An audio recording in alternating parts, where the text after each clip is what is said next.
As kids, many of us envision our dream life. We see a dream house, dream career, and maybe even a dream family. Of course, we don't factor in the sad truth that crap happens and winning the lottery is harder than it looks. Since my birthday is this month, I've been reflecting on the almost 27 years that I've lived so far, and I've been comparing them to the dreams that I made as a teenager. But should we hold ourselves to a dream that we made when we were only 15 years old? Well, I think it depends, and I'll tell you why.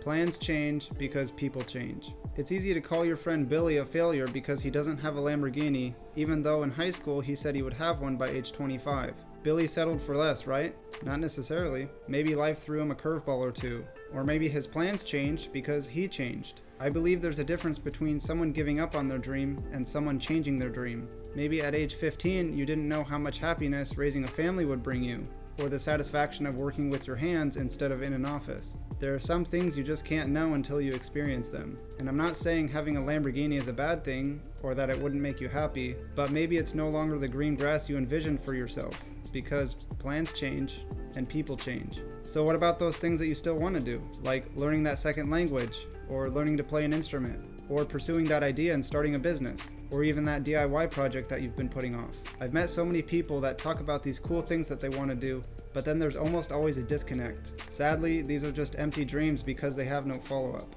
In this video, I'll be going over some common excuses that I hear and providing actual reasons why people don't do what they want. Additionally, I'll provide some ways you can avoid falling into the trap of making excuses. My intent is not to shame people for being lazy, but rather encourage people to not let their daily living get in the way of their ideal life. That way, we can all choose the pain of discipline rather than the pain of regret. The first and most common excuse I hear all the time is, "I don't have time." We have machines to wash our clothes, wash our dishes, cook our food, and even save our food for later, like a fridge. We also have vehicles that can transport us to a different location 55 to 80 miles away within an hour. I had to include 55 miles an hour because I grew up in Oregon and their speed limits suck. We have so many things to buy us more time, yet we still claim to not have enough. When people say, "I didn't have time," it usually means, "I forgot," or "I didn't set aside time for that." I hate when people talk about time management as if we can actually manage how much time the universe will give us. Every single person on this earth has 24 hours each day, so I believe the correct term is activity management. When we can successfully manage how much of those 24 hours each of our activities will require, we can eliminate the urge to make excuses. So the question is, how do you plan to fill those 24 hours? If you're lucky enough to get 8 hours of sleep every night, that leaves you with 16 hours in a day. So how are you going to use those 16 hours? Everyone claims to be busy these days, but I believe there are very few people who truly max out their schedule so they have no room to do anything else. Maybe Elon Musk or Tony Stank. I'm sure most of us get home from work or school and plop ourselves comfy and then spend several hours scrolling on our phone, watching TV, and or playing video games. None of these things are inherently bad, but if you want to add something new to your schedule, something's got to budge, my dudes. Try dedicating just 20 minutes of that free time to doing that thing that you've been wanting to do. If it's guitar, start small by learning a couple chords. You'd be surprised by how many songs use 4 chords or less, AC/DC. And for goodness sake, as a beginner, please don't buy the most expensive guitar you can find. Wait until you're committed to playing so your fancy new guitar can be a reward instead of just sitting and collecting dust because you gave up. My first guitar was $80, which didn't matter to me because just like every other beginner, I sucked. It's easy to think we have to go all out when trying something new, but I'll discuss why that's a terrible idea a little later in this video. There's actually a secret to adding more time to your day, and it's a real-life cheat code that nobody talks about. That secret is waking up earlier. Who would have thought that if you start your day earlier, you might be able to get more stuff done? I'm a serious night owl though, so this one really sucks for me. When you sleep until the point of no return because you keep hitting snooze, you deprive yourself of time to wake up and get ready, so the rest of your morning feels rushed. Your past self committed to a time to wake up, and then your current self completely sabotages those plans. So you're literally starting your day with failure when you hit snooze. Hitting snooze and falling asleep again actually confuses your brain and can lead to sleep inertia, which is grogginess. This might explain why 80 to 90% of Americans rely on caffeine every day, making it America's most popular drug. So don't ruin your day before it even begins. Mel Robbins talks about doing a countdown from 5 and then getting out of bed. The next morning, the alarm goes off, and I pretended NASA was there.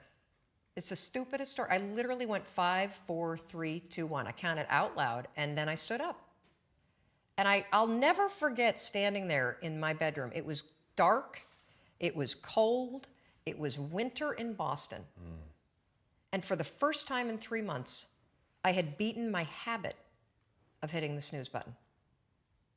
I couldn't believe it. And I thought, wait a minute.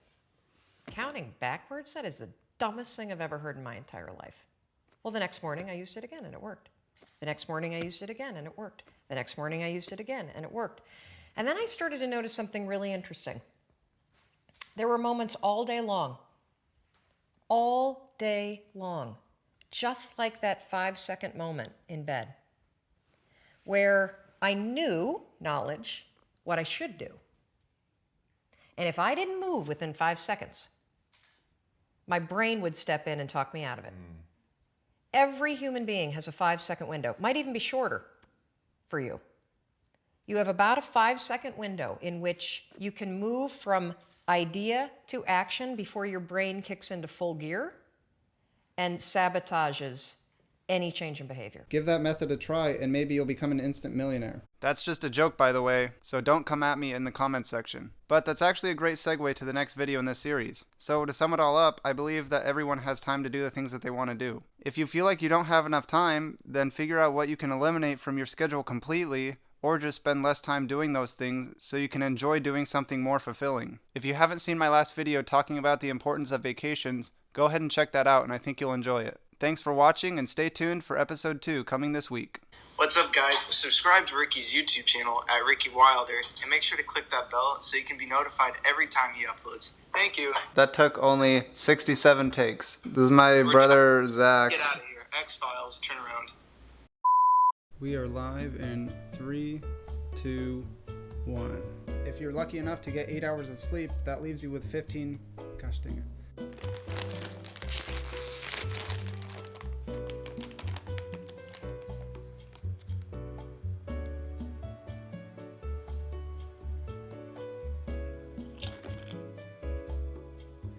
Ow. Ow. Ow, I gotta try yours. I got a cramp in my neck. Wait, Subscribe say that to again. Ricky's YouTube channel at Ricky Wait, Wilder. start over, sorry. Subscribe to Ricky at Ricky Wilder. I got it. Subscribe at YouTube. Yeah, it's hard to be a YouTuber, huh? Friggin' sucks. Promo. Get paid for this. Subscribe at www.youtube.com/Ricky Wilder. And make sure to click that bell so you can get notified every... Why is this so hard? Should I try again? Yeah, hold on, I can set up the... Ow, my neck. Oh, it's still recording? Look how cute I look. Look how stupid she looks. Is it going? Yep. No, Hey it's guys, not going. Just do a practice run. Sorry, I didn't know you were gonna talk. Why does the fluffy look so fat? Anyway, subscribe to Ricky's YouTube channel at www.youtube.com/Ricky Wilder and make sure to hit that bell and subscribe. I already said that! This is my brother Zach, and he has an ASMR channel where he eats yogurt. He eats yogurt really close to the mic. You want a sample? Yogurt and bananas.